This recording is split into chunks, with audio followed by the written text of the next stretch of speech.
हरे कृष्णा।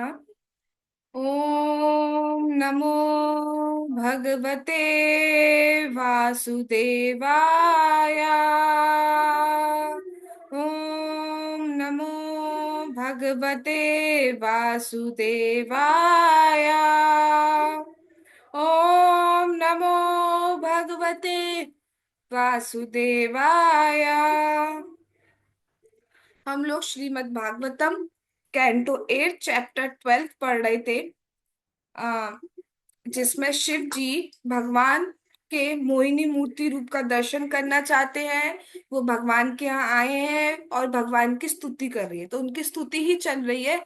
हमने लास्ट श्लोक ये कवर किया था जो आपके सामने है, और जिसमें बताया गया था कि भगवान को कोई पूरी तरीके से नहीं जान सकता है। जो जिस तरीके से जान पाता है उस तरीके से वो भगवान का वर्णन करता है। निर्विशेषवादी क्या कहते हैं? हाँ, जो सांख्य दार्शनिक होते हैं वो परम पुरुष के रूप में मानते हैं।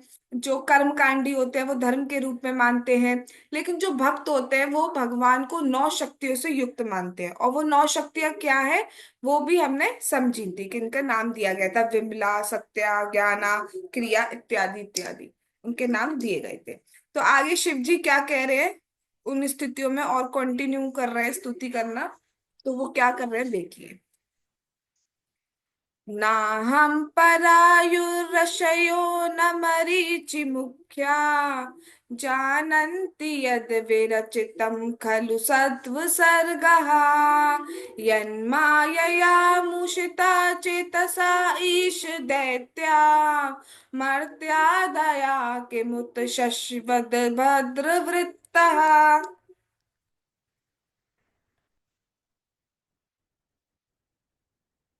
शिव जी कह रहे हैं, अनुवाद और तात्पर्य बाय श्रीला प्रभुपाद। हे प्रभु, सभी देवताओं में श्रेष्ठ माना जाने वाला मैं, ब्रह्मा जी तथा मरीचि इत्यादि महर्षि सतोगुण से उत्पन्न है। तब भी हम सब आपकी माया से मोहग्रस्त हैं और ये नहीं समझ पाते कि ये सृष्टि क्या है।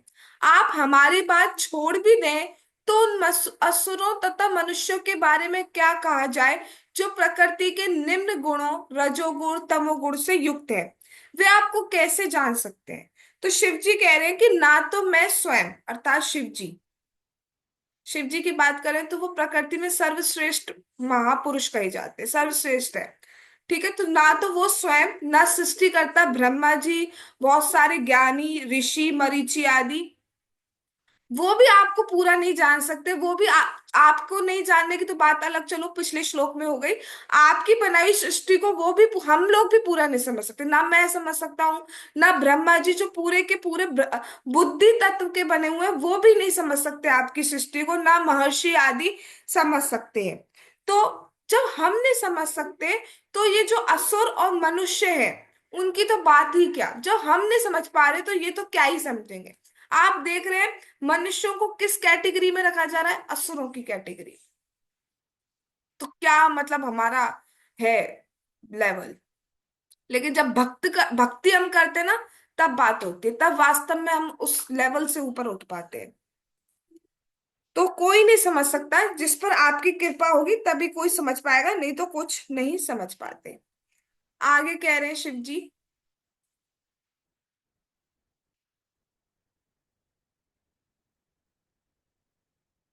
सा त्वं समहितमदास्थितिजन्मनाशम् भूते हितं च जगतो भवबन्धन्मोक्षो वायुर्यथा विशति खं च चराचराख्यं सर्वं तदात्मकतयावगमो वरुण से। शिव जी कह रहे हैं, हे प्रभु, आप साक्षात परम ज्ञान हैं। आप इस सृष्टि, इसके सृजन, पालन तथा संहार के विषय में सब कुछ जानते हैं। आप जीवों द्वारा किए जाने वाले उन सारे प्रयासों से अवगत हैं जिनके द्वारा वे इस भौतिक जगत में बंधते हैं या मुक्त होते हैं। जिस प्रकार वायु विस्तीर्ण आकाश के साथ साथ समस्त चराचर प्राणियों में प्रविष्ट रहती है, उसी प्रकार आप सर्वत्र विद्यमान हैं, अतएव आप सर्वज्ञ हैं। तो शिव जी यहाँ कह रहे हैं कि आप ही आप ही जगत की, इस सृष्टि की सृष्टि करते हैं, आप ही पालन करते हैं, आप ही संहार करते हैं। इसलिए पूर्णतया सब कुछ इस सृष्टि का क्या है, कैसे बना है, कब इसका पालन कैसे होना है, संहार कैसे होना है, सृष्टि कैसे होनी है, वो सब कुछ आप जानते हैं और कोई नहीं जानता। इसलिए कह रहे हैं आप सर्वज्ञ हैं। आगे कह रहे हैं आप ही जीवों को बंधन में डालते हैं, आप ही जीवों को मुक्त करते हैं। जब तक भगवान ने चाहे तो जीव के हृदय में भी कुछ नहीं हो सकता, वो प्रयास करेगा भी तो भी सफल नहीं हो पाएगा। भगवान की कृपा होना बहुत जरूरी है। और लेकिन अब जैसे हमने पहले भी समझा था कि भगवान जगत की सृष्टि करते ही क्यों है, तो यहाँ पे बता रहे हैं शिव जी कि आप जो भी चेष्टा करते हैं, आप जो भी इच्छा करते हैं, वो होती क्यों है? वो सिर्फ इसलिए होती है कि जीवों का हित कैसे हो, जीवों के हित के लिए आप सब कुछ करते हैं। जैसे वायु, वायु होती है वो सब जगह रहती है। आप वाटर प्रूफ चीजें बना सकते हो, आप एयर प्रूफ चीजें नहीं बना सकते हो। राइट? वायु सर्व जगह प्रवेश कर जाती है। ऐसे ही आप इस जगत के हर कण कण में, चर हो, चलने वाले हो, लिविंग हो, नॉन लिविंग हो, सब में आप प्रविष्ट रहते हैं। आपकी शक्ति रहती है, तभी सब चल पाता है, तभी पालन हो पाता है, तभी संहार हो पाता है। जैसे ही आप निकल जाते हैं तो संहार होना स्टार्ट हो जाता है। तो सब कुछ आप सबके हृदय में रहते हैं, उसी से पालन आदि होता है।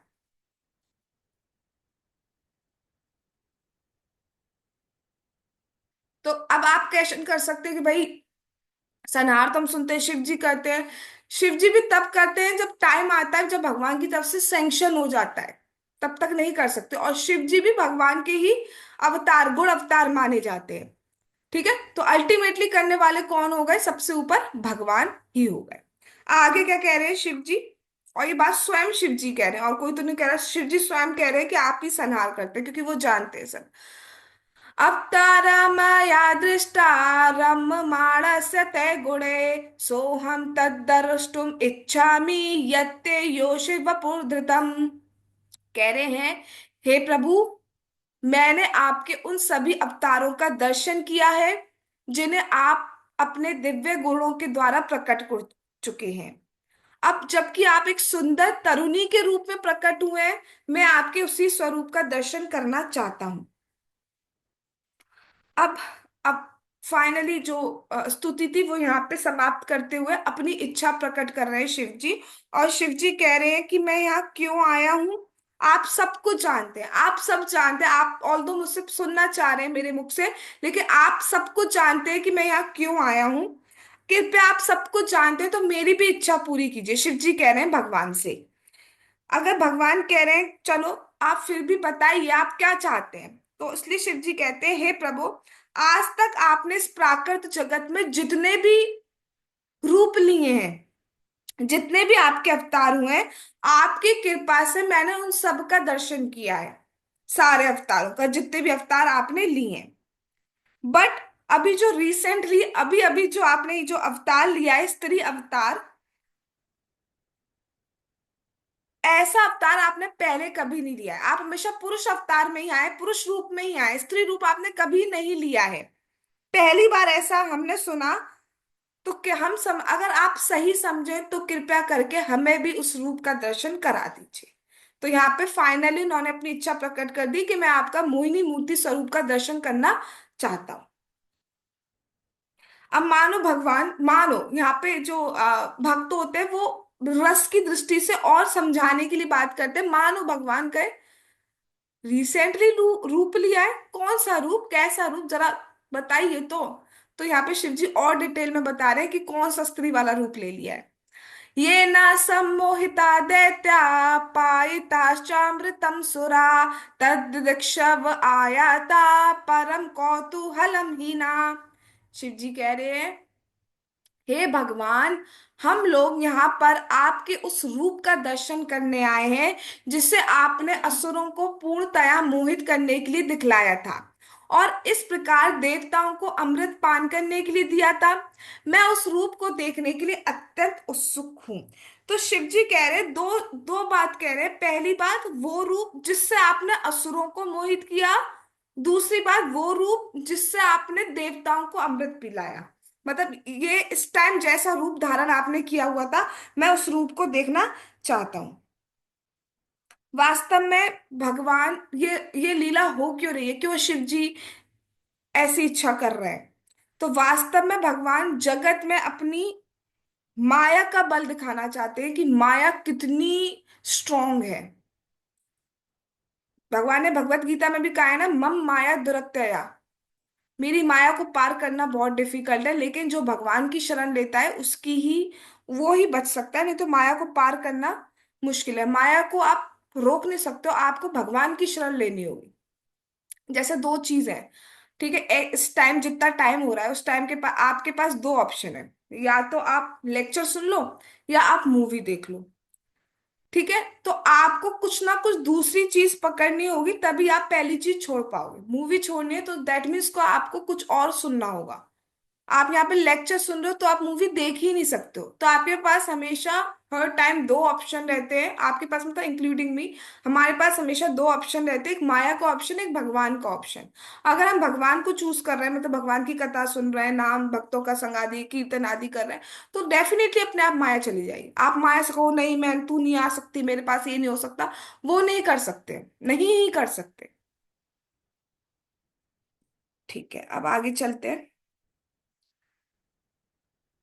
तो यहाँ पे शिव जी ने अपनी बात कही, और अ, शिव जी ये भी कह रहे हैं मैं अकेला नहीं देख रहा हूँ, मेरे साथ पूरा समाज आया है। शिव जी के साथ पार्वती जी भी आई हैं, उनके भूत प्रेत आदि गण भी आए हैं, तो सब देखना चाहते हैं आपके रूप को। अब क्या हुआ? श्री शुका उवाच एवं अभ्यर्थितो विष्णुर्भगवान् शूलपाणिना प्रहस्य भाव गंभीरम गिरीशम प्रत्यभाषिता। सुखदेव गोस्वामी ने कहा, जब त्रिशूलधारी शिवजी ने भगवान विष्णु से इस तरह प्रार्थना की तो वे गंभीर होकर हंस पड़े, और उन्होंने इस प्रकार उत्तर दिया। तो भगवान ने जब सुना तो वो हंस गए, लेकिन गंभीर होकर हंस रहे। गंभीर का मतलब क्या है, इसमें आचार्य कुछ बताते हैं, वो हम समझेंगे। उसके बाद भगवान ने कुछ कहा, तो क्या कहा वो हम देखेंगे, पहले इसका तात्पर्य भी पढ़ते हैं।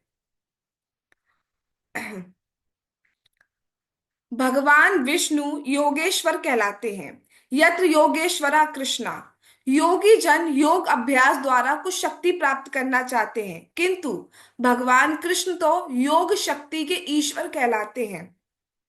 शिव जी उस मोहिनी मूर्ति को देखना चाहते थे जिससे सारा जगत मोहित था, और भगवान विष्णु इस विचार में मग्न थे कि शिव जी को भी किस तरह मोहा जाए, इसलिए भाव गंभीरम शब्द का प्रयोग हुआ है। माया को दुर्गा देवी द्वारा प्रदर्शित किया जाता है, जो शिव जी की पत्नी है। शिव जी दुर्गा जी से मोहित नहीं हो पाए थे। शिव जी कभी किसी स्त्री से मोहित नहीं हुए, अपनी पत्नी, अपनी स्वयं की पत्नी से भी वो मोहित नहीं हुए दुर्गा जी से। किंतु अब जब वो भगवान विष्णु के स्त्री स्वरूप को देखना चाह रहे थे, तो भगवान विष्णु अपनी योग शक्ति से ऐसा रूप धारण करेंगे जो उनको अर्थात शिव जी को भी मोह सके। शिव जी को कोई नहीं मोह पाया है आज तक। एक बार हम सभी जानते हैं, लीला हम सभी ने सुनी होगी, कामदेव प्रयास कर रहा था कि शिव जी तप साधना में लीन थे, तो कामदेव प्रयास कर रहा था, काम के बाण चलाकर, इंद्र ने भेजा था काम के बाण चलाकर इनकी वो साधना भंग कर दी जाए। तो भगवान बहुत गुस्से में, और कामदेव का बाण ऐसा होता है कि वो सबको हरा ही देता है। उसने तो पांचों बाण चला दिए थे, लेकिन शिव जी ने तो बिल्कुल तीसरा नेत्र खोल दिया और भस्म कर दिया था। तो उनको कभी कोई मोहित ही नहीं कर पाया है, कोई भी स्त्री नहीं। लेकिन अब वो भगवान विष्णु को देखना चाह रहे हैं स्त्री रूप में, तो इसलिए भगवान विष्णु गंभीर और हंसते जा रहे हैं।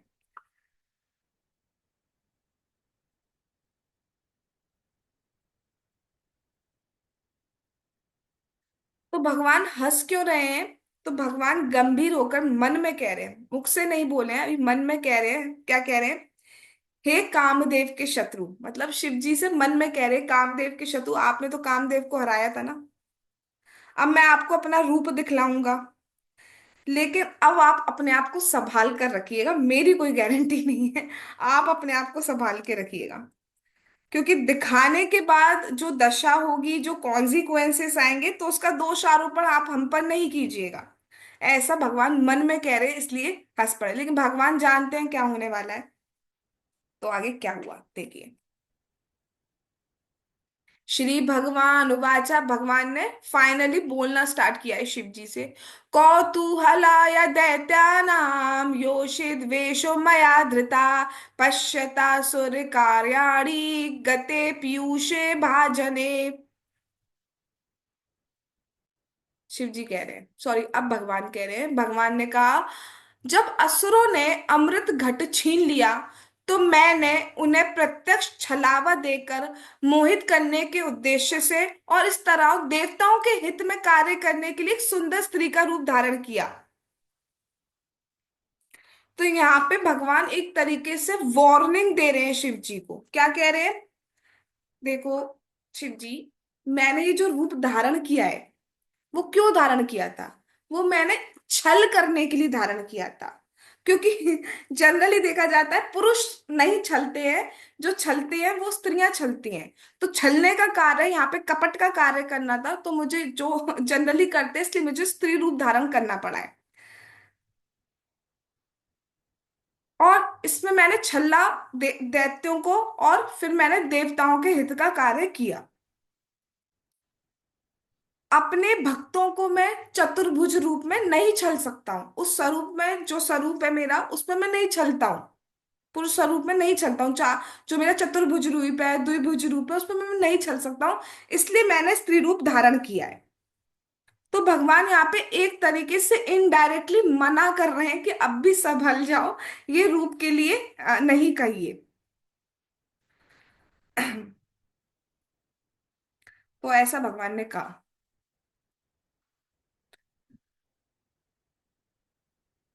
आगे देखते हैं फिर क्या हुआ।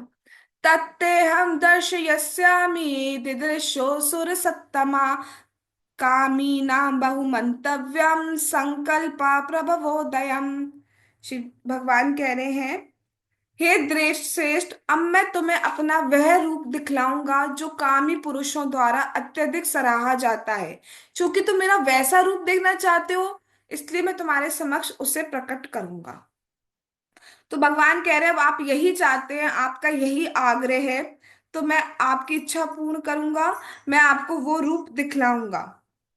बट एक बात कहना चाहता हूं कि वास्तव में जो स्त्री का रूप है ये कामी पुरुषों के द्वारा सराहा जाता है, वो ही स्त्री के रूप देखना चाहते हैं। कभी भी किसी भक्त ने भगवान से ये नहीं कही है कि आप मेरे सामने स्त्री रूप में प्रकट हो जाए। जिस रूप में भगवान होते हैं उसी रूप में वो पूछते हैं। हाँ, हम अपने अपने भाव के अकॉर्डिंग अलग अलग स्वरूप में, कोई राम रूप में बस सकता है, कोई कृष्ण रूप में, कोई विष्णु स्वरूप में, कोई नरसिंह देव रूप में, अलग अलग बस सकते हैं। बट कभी कोई ये नहीं कहता कि स्त्री रूप में प्रकट हो जाइए भगवान, ऐसे नहीं करता कभी कोई। तो आप ये जो कह रहे हैं, आपकी इच्छा है इसलिए मैं आपको दिखा दे रहा हूं। बट वास्तव में आप जैसे, आप इतने विरक्त हैं, आप इतने महान योगी हैं, उनके लिए ये रूप नहीं है। अच्छा, अब क्या हुआ। हाँ। श्री शुका उवाच इति ब्रुवाणो भगवान् तत्रैवान्तर्धीयता सर्वन्तश्चारयं चक्षुर्भव आस्ते सहो मया। सुखदेव गोस्वामी ने आगे कहा, ऐसा कहकर भगवान विष्णु तुरंत ही अंतर ध्यान हो गए और शिव जी उमा सहित वहीं पर चारों ओर आंखें घुमाते उन्हें ढूंढते रह गए। तो अब क्या हुआ, भगवान ने कहा मैं रूप रूप दिखाऊंगा, रूप दिखाऊंगा। तो उसी टाइम भगवान अंतर ध्यान हो गए। अब शिव जी सोचने मेकअप वेकअप करके आ रहे होंगे, स्त्री का कुछ करके आ रहे होंगे। तो वो उमा जी के सहित चारों ओर ऐसे देख रहे हैं, वैकुंठ में है ना, तो वैकुंठ की छटा देख रहे हैं, कितना सुंदर है, कितने सुंदर बगीचे उद्यान आदि हैं। दर्शन कर रहे हैं, वैकुंठ को सराह रहे हैं।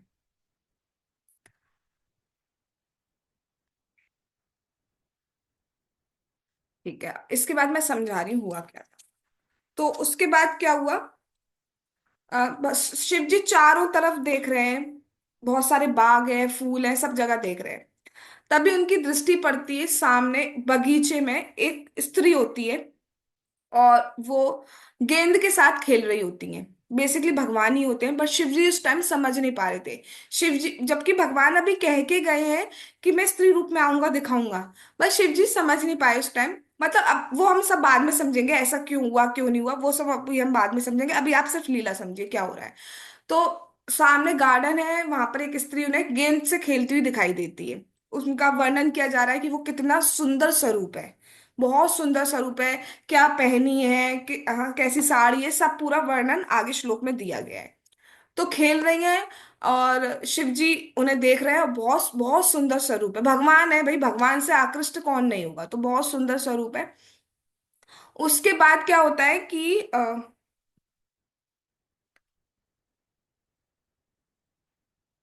हाँ उसमें बताते हैं कि वो एक हाथ से तो खेल रही है गेंद से, और एक हाथ से बाल वगैरह अपने वस्त्र वगैरह ऐसे सवार रही हैं। तो इतना अब वो भगवान को देखते देखते, यानी कि जो स्त्री है अभी उनको देखते देखते इतना मोहित हो रहे हैं कि उनके साथ उनका परिवार है, उनकी पत्नी है, उमा जी हैं, उनको भूल गए शिव जी, और उनके पीछे भागने लगे। अब वो भाग रहे हैं, आगे आगे मतलब मोहिनी मूर्ति भाग रही है और पीछे पीछे शिव जी भाग रहे हैं। तो शिव जी पकड़ने का प्रयास करते हैं, लेकिन वो छुड़ा के भाग जाती है, एक बार पकड़ भी लेते हैं लेकिन वो छुड़ा के, हाथ छुड़ा के भाग जाती हैं। और वो फिर कहाँ पे जाती हैं, जहां पर ऋषि हैं, जहाँ पूजा कर रहे हैं ऋषि आदि हैं, और वहां से भी भागती हुई जाती है, उनके पीछे शिव जी भागते हुए जाते हैं। तो एक जगह एक तरीके से ये जगत में प्रकाशित करना चाहते थे शिव जी कि भगवान कितने महान हैं, और भगवान ही भगवान है, मैं भगवान नहीं हूं, मैं भगवान का सेवक हूं, ये शिव जी दिखाना चाहते थे उन सबको। तो इसलिए शिव जी पीछे पीछे भाग रहे हैं। फिर अकस्मात अकस्मात शिव जी को याद आ जाता है, शिव जी को याद आ जाता है कि ये तो स्वयं भगवान है। अब एक चीज बहुत अच्छी है समझने वाली, पहले आप समझ गए ना कि यहाँ पे शिव जी मोहित हो जाते हैं, ठीक है। और ऐसा बताया जाता है कि शिव जी जब भाग रहे हैं तो कुछ वीर स्खलित होता है उनका, और वही गोल्ड और सिल्वर माइंस है जो इस जगत में मिलती हैं, गोल्ड और सिल्वर माइंस वो वही है। आगे चलते हैं।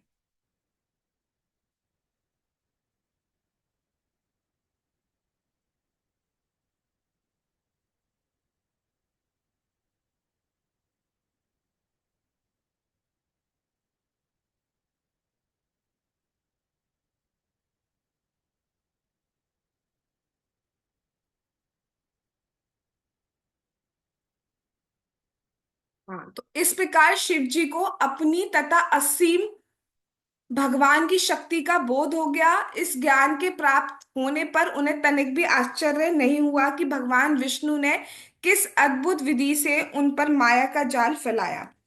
तो यहाँ पर क्या हुआ, कुछ देर बाद शिव जी समझ गए कि वो स्वयं भगवान है, लेकिन शिव जी को कोई लज्जा नहीं आई कि मैं इस तरह भाग रहा था, अब जगत में क्या होगा, कि मुझे तो बहुत, मैं तो बहुत बड़ा योगी हूँ, मैं तो बहुत बड़ा विरक्ति हूँ, और इस तरीके से भाग रहा था, मेरी पत्नी मेरे साथ थी फिर भी मैं भाग रहा था। मैं उन आश्रमों में से गया जहाँ पे पूजा पाठ हो रहे थे, जहाँ पे यज्ञ आदि हो रहे थे, जहाँ पे ऋषिगण ध्यान लगाते, मैं वहां से ऐसे भाग रहा था, शिव जी को कोई लज्जा नहीं आई। अब अभी अभी कोई दोष बुद्धि मत रखिएगा भाई शिव जी पे, बहुत अपराध लग जाएगा, समझिए अभी बात को। क्यों, क्यों नहीं आया, क्योंकि वो सोच रहे हैं लज्जा की क्या बात है, मैं कोई सामान्य स्त्री से थोड़ी ना मोहित हुआ हूं, मैं कोई अप्सरा से थोड़ी ना मोहित हुआ हूं, मैं तो स्वयं भगवान से मोहित हूं। दुनिया में भक्ति की क्यों जाती है, कि हम भगवान से मोहित हो जाएं। दुनिया में भक्ति क्यों की जाती है, हम भगवान से अट्रैक्ट हो जाए, भाई भगवान का नाम है कृष्ण, कृष्ण का मतलब है ऑल अट्रैक्टिव, जो सबको अट्रैक्ट कर दे। तो मैं उनसे अगर मोहित हो रहा हूं, मैं उनसे अगर अट्रैक्ट हो गया, तो उसमें लज्जा की क्या बात है। इसलिए शिव जी को बिल्कुल भी लज्जा नहीं आई। सीधी सी बात है, भगवान शिव कभी भी किसी से आसक्त, किसी से मोहित नहीं हो सकते हैं। जब भगवान पुरुष रूप में है तो हर कोई उनसे आकृष्ट है, हर कोई अट्रैक्ट है उनसे। अब स्त्रियां एक एक पॉइंट से देखा जाए, स्त्रियां ज्यादा सुंदर मानी जाती हैं, तो अगर भगवान स्त्री रूप लेंगे तो भगवान और सुंदर हो गए। ऑल दो भगवान बहुत सुंदर है, मतलब उसकी कोई लिमिट नहीं है, अनलिमिटेड उसमें सुंदर है। लेकिन एक मतलब मैं अगर समझाने के पॉइंट ऑफ व्यू से बात करूं, तो भगवान और सुंदर हो गए, तो उनसे अगर शिव जी अट्रैक्ट हो गए तो उसमें दोष कैसा है, कोई दोष नहीं है।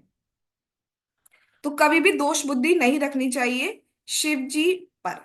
और दूसरी बात, अगर हम किसी से अट्रैक्ट हो जाते हैं, खैर हम तो मतलब भगवान से तो अट्रैक्ट हो ही नहीं रहे, दुनिया की चीजों से अट्रैक्ट हो रहे हैं। दूसरी बात, अगर हम किसी से अट्रैक्ट हो गए, ठीक है, अब हम उससे डिटैच कब हो पाते हैं?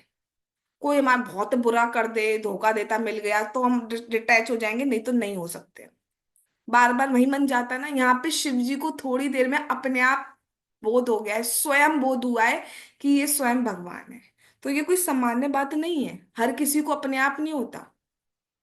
हम अगर किसी चीज में पढ़ते हैं ना, तो उसमें और डीप चलते चले जाते हैं, और घसीटते चले जाते, घसीटता वर्ड यूज कर रही हूँ, और डीप चले चले जाते हैं, चलते चले जाते हैं। यहाँ शिव जी को थोड़ी देर में स्वयं बोध हो गया। दैट मीन्स वॉट, वो जगत में प्रकाशित करना चाहते थे भगवान ही भगवान है। दूसरी बात, भगवान ऑल अट्रैक्टिव है, भगवान से हर कोई अट्रैक्ट हो सकता है। तीसरी बात, मैं भगवान का दास हूँ। और चौथी बात, चाहे आप कितने भी बड़े ज्ञानी हो जाएं, चाहे आप कितने भी बड़े भक्त हो जाएं, चाहे आप कुछ भी हो जाएं, हमेशा हमें एक डर रहना चाहिए कि माया का जाल बहुत स्ट्रांग है। कभी भी ये मत सोचना हमारे सेंसेस अब बिल्कुल हमारे कंट्रोल में हो गए हैं, अब हमारे को कोई नहीं हरा सकता, हमारे सामने कोई भी आ जाए ना। हर हर चाहे कितने भी हम आगे बढ़ जाए, हमारे सेंसेस ऐसे ऐसे मतलब ऑब्जेक्ट्स हैं, ऐसी ऐसी चीजें जिनसे हम गिरने के चांसेस हमारे रहते हैं। तो कभी भी ये नहीं सोचना चाहिए अब तो मैं बहुत बड़ा भक्त बन गया हूँ, अब तो मुझे 15 साल हो गए हैं भक्ति करते करते, तो अब तो मुझे कोई हरा नहीं सकता। तो बिल्कुल हराया जा सकता है। यहाँ पे शिव जी ये शिक्षा भी देने चाह रहे हैं। ठीक है, तो ये हमें समझना चाहिए, दोष बुद्धि नहीं रखनी चाहिए। तो अब क्या हुआ, मैं चाहती हूँ इस लीला को आज हम कंप्लीट कर दें। तं विक्लवम् अव्रीड्यम् आलक्ष्य मधुसूदना उवाच परमा प्रीतो बिभत् स्वाम पौरुषिं तनुम। शिवजी को अविचलित एवं लज्जा रहित देखकर भगवान विष्णु मधुसूदन अत्यंत प्रसन्न हुए। तब उन्होंने अपना मूल रूप धारण किया और वे इस प्रकार बोले। यद्यपि शिव जी भगवान विष्णु की शक्ति से चकित थे, किंतु उन्होंने लज्जा का अनुभव नहीं किया, बल्कि वे भगवान विष्णु द्वारा पराजित होने से गर्वित थे। भगवान से कुछ भी छिपा नहीं है, क्योंकि वे जन जन के हृदय में निवास करने वाले हैं। यद्यपि शिव जी किसी से पराजित नहीं होते, किंतु जब वे भगवान विष्णु द्वारा पराजित हो गए, तो उन्हें गर्व का अनुभव हुआ कि उनके स्वामी कितने महान हैं और कितने शक्तिमान हैं। जो भाई सीधी सी बात है, पहले भी हमने बात की थी, जो भी भगवान की जो लीलाएं होते हैं उसमें जो सबसे बड़ा, सबसे टफ टास्क होता है, वो शिव जी को दिया जाता है। तो ये लीला ऐसी है, जो अगर हम सही तरीके से नहीं सुनेंगे, हम बोनाफाइड सक्सेशन में अगर हम नहीं सुनेंगे, तो हम गलत दोष लगा सकते हैं। ऐसा कैसे शिव जी भाग रहे, ऐसा कैसे दोष बुद्धि रख सकते हैं, जो कि बहुत गलत है। यहाँ पे शिव जी बताना चाह रहे हैं कि मेरे स्वामी कितने मान है, वो शिव भगवान की महिमा को बढ़ाने में सहयोग दे रहे हैं। और उसके लिए वो ये करने को तैयार हैं कि मुझे जितना जितना अपमान मिलना है, मुझे जितना अनादर मिलना है वो मिल जाए, इट्स ओके। बट भगवान की महिमा का यश नहीं रुकना चाहिए, भगवान की महिमा का गान नहीं रुकना चाहिए, भगवान की महिमा बढ़ती जानी चाहिए। क्योंकि भगवान की जो महिमा होती है उससे भगवान बहुत प्रसन्न होते हैं। जैसा कि भगवान ने कहा है, जो मेरा ज्ञान दूसरों को देता है उससे मैं बहुत प्रसन्न होता हूँ। और शिव जी अपने भगवान को, अपने स्वामी, अपने प्रभु को प्रसन्न ही करना चाहते हैं। और एक सेवक का यही कर्तव्य होता है कि अपने सेव्य को प्रसन्न करे। तो ये सब सिर्फ इसलिए ही हुआ है। आगे भगवान क्या कह रहे हैं, भगवान शिव जी से कुछ कहते हैं इस लीला के बाद, जब ये सब कुछ हो गया। दिष्ट्या तम विबुधा श्रेष्ठा स्वाम निष्ठाम आत्मनस्तता यन्मे स्त्री रूपया स्वैरा मोहिता अप्यंग मायया। भगवान ने कहा, हे देवताओं में श्रेष्ठ। हाँ हाँ, यद्यपि तुम मेरे द्वारा स्त्री रूप धारण करने की मेरी शक्ति द्वारा अत्यधिक पीड़ित हुए हो, किंतु तुम अपने पद पर स्थिर हो, अतएव तुम्हारा कल्याण हो। चूंकि शिव जी समस्त देवताओं में श्रेष्ठ हैं, अतएव वे समस्त भक्तों में भी सर्वश्रेष्ठ है, वैश्वा नाम यथा शंभु। अतएव उनके आदर्श चरित्र की भगवान ने प्रशंसा की, और उन्हें ये वरदान दिया शिव जी को भगवान ने, कि आपका कल्याण हो। जब कोई भक्त कुछ गर्वित हो उठता है, तो भगवान उसको भ्रम को दूर करते हैं।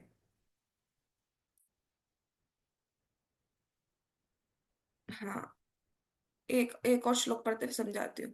कोनु में तेरे को नु में तितरेन मायां विशक स्वदृते पुमान तांस्तान विसृजतिम भावान दुस्तराम कृत आत्मभि। हे प्रिय शंभु, इस भौतिक जगत में तुम्हारे अतिरिक्त ऐसा कौन है जो मेरी माया से पार पा सके। सामान्यतः लोग इंद्रिय भोग में आसक्त रहते हैं और इसके प्रभाव में फंस जाते हैं। निस्संदेह उनके लिए माया के प्रभाव को लांग पाना अत्यंत कठिन है। तो शिव जी को भगवान ने वरदान दिया है कि मैं आपका कल्याण हूं, मैं वरदान देता हूं, आज के बाद मेरी माया आपको कभी भी परेशान, कभी भी नहीं सता पाई। परेशान तो कभी नहीं किया, मतलब मेरी माया आपके ऊपर आ ही नहीं सकती। और सबसे बड़ी बात, भगवान इसलिए भी बहुत प्रसन्न हुए कि वो जो हुआ वो अपने आप शिव जी समझ गए। शिव जी को स्वयं बोध हो गया कि वो भगवान है, जबकि सामान्य जीव को ये कभी भी नहीं हो सकता है। तो उसके बाद क्या हुआ। सेयं गुणमयी माया न त्वामभि भविष्यति मया समेता कालेना काल रूपेण भागशा। ये भौतिक बहिरंगा शक्ति जो सृष्टि में मुझे सहयोग देती है, प्रकृति के तीनों गुणों में प्रकट होती है, अब तुम्हें मोहित नहीं कर सकेगी। तो भगवान ने शिव जी को वरदान दिया है कि मेरी माया आपको अब कभी भी मोहित नहीं कर सकेगी। और तो कभी करती नहीं है, यहाँ पे भगवान की एक लीला थी। और शिव जी भगवान से मोहित हुए, भगवान से अट्रैक्ट हुए। उसके बाद क्या हुआ। श्री शुका वाचा एवं भगवता राजन श्री वत्सांकेन सत्कृता आमंत्रम तम परिक्रम्य स गणा स्वालयम ययो। सुखदेव गोस्वामी ने कहा, हे राजा, वक्ष स्थल पर श्री वत्स चिन्ह धारण करने वाले भगवान द्वारा इस प्रकार प्रशंसित होकर शिव जी ने उनकी परिक्रमा की। फिर उनकी अनुमति लेकर शिव जी अपने गणों सहित अपने धाम कैलाश लौट गए। तो भगवान ने जब इस तरह शिव जी की प्रशंसा की, तो उन्होंने शिव जी भगवान को प्रणाम किया शिव जी ने। और शिव जी ने नमस्कार किया, परिक्रमा की, और भगवान ने उन्हें गले लगा लिया। यहाँ पे लिखा है, देखो, शिव जी भगवान विष्णु को नमस्कार कर रहे थे और भगवान विष्णु ने उठकर उन्हें गले लगा लिया।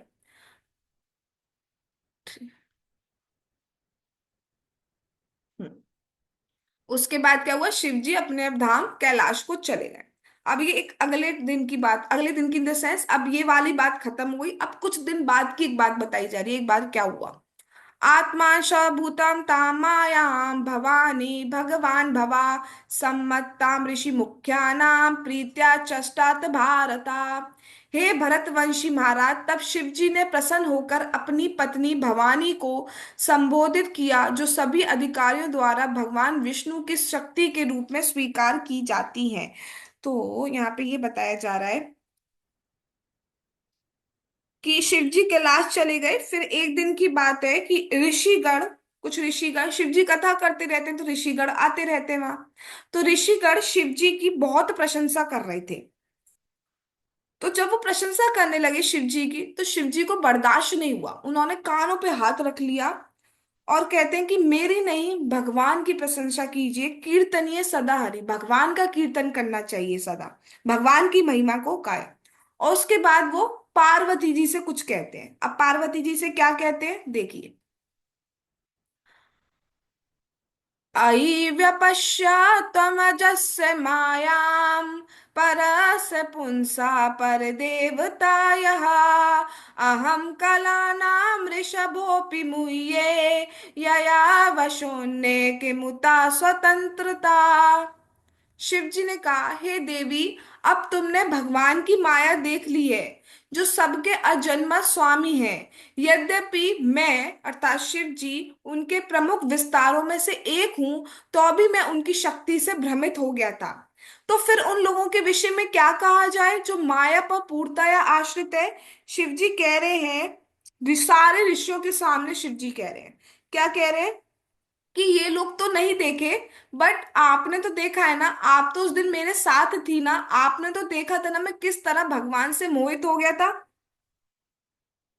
मैं किस तरह भगवान की माया में पड़ गया था।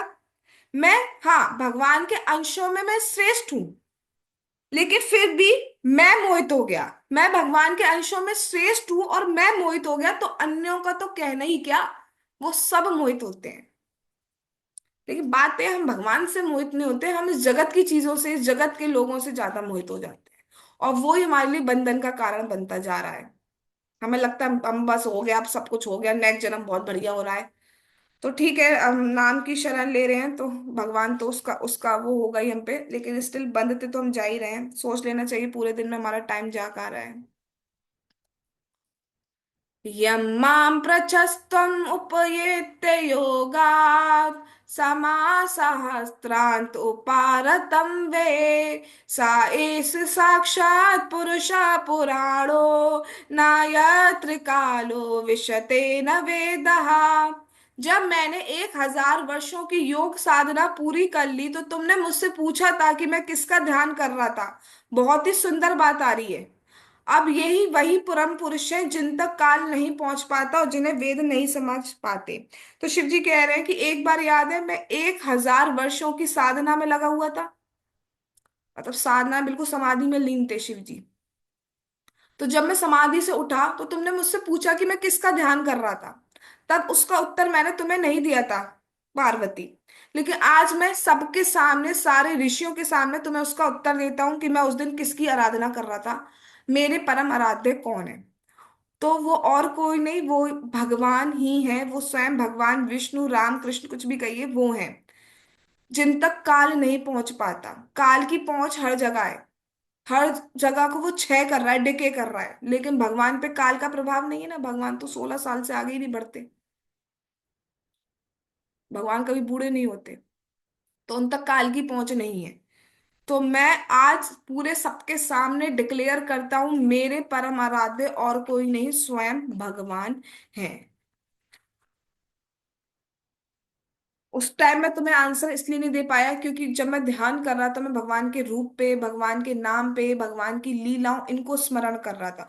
तो मैं जब उठा तो मेरे माइंड में वही चीज चल रहा था। इसलिए मैं तुम्हें उत्तर नहीं दे पाया। बट आज जब मैंने देखा कि ये मेरी प्रशंसा कर रहे हैं तो ये तो बहुत गलत है। स्वामी की प्रशंसा होनी चाहिए। इसलिए मैं आज सबके सामने तुमसे भी कहता हूँ और सारे जितने भी ऋषिगण हैं सबसे कहता हूँ कि मेरे परम आराध्य स्वयं भगवान है।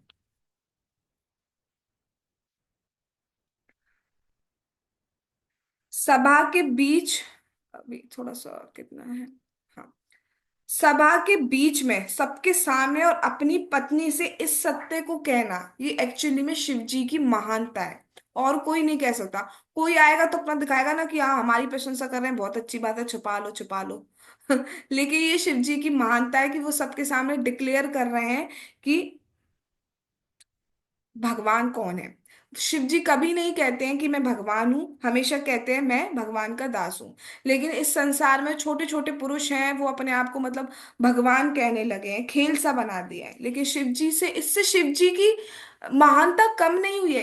इवन शिव जी की महानता बढ़ गई है। शिव जी कम नहीं हो गए, शिव जी की महानता इवन बढ़ गई है। इसलिए शिव जी को भगवान शिव कहा जा रहा है, क्योंकि उनकी महानता और बढ़ गई है। शिव जी का ये जो आदर्श चरित्र है वो किसी में देखा ही नहीं जा सकता।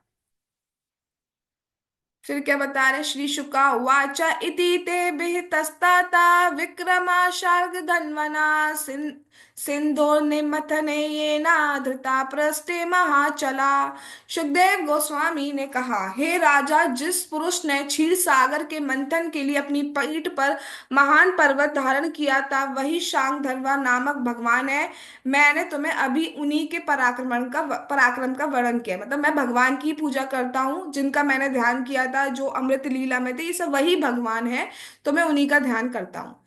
अब फाइनली आप लोगों ने इतने धैर्य से कथा सुनी है, इतने, आई थिंक 37th डे है। जो कुंभ चला था वो लगभग 45 डेज चला था, तो उसी बीच में हमने कथा पूरी कर ली है। तो अब इसका लाभ क्या हुआ है? हमने भैया जो सुने, कैमरा ऑन करके सुने, सोते सुने, लिखते सुने, पढ़ते सुने, जगते सुने, रिकॉर्डिंग सुने, तो सुने तो क्या, हम क्या क्या फायदा हुआ हमारा? तो देखिए आपके सामने, एतन्मुः कीर्तयतो, एतन्मुः कीर्तयतो नु शृण्वतो नारेष्यते जातु समुद्यमा क्वचेता यद उत्तम श्लोक गुणानुवर्णमा समस्त संसार परिसमापहम्। कानों को खोल के सुन लो।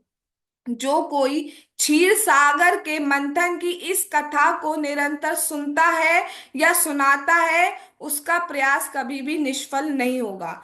निस्संदेह भगवान के यश का कीर्तन इस भौतिक संसार में समस्त कष्टों को ध्वस्त करने का एकमात्र साधन है।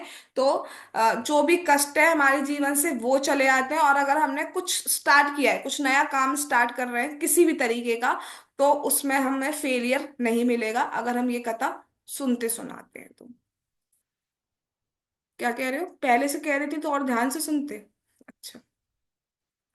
असद विषयम अंग्रि भगवा भाव गम्यम प्रपन्नाम अमृतम अमर नाशत सिंधु मध्यम कपट युवती वेशो मोहयन्यसुरारिं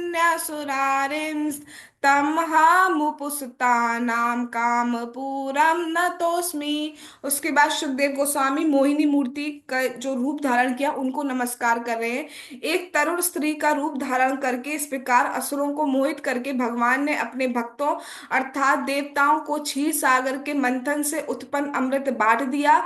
मैं उन भगवान को जो अपने भक्तों की इच्छाओं को सदा पूरी करते हैं, आप अपना सादर नमस्कार अर्पित करता हूँ। तो वो कर रहे हैं तो हमें भी थोड़ा सर तो झुका लेना चाहिए एटलीस्ट।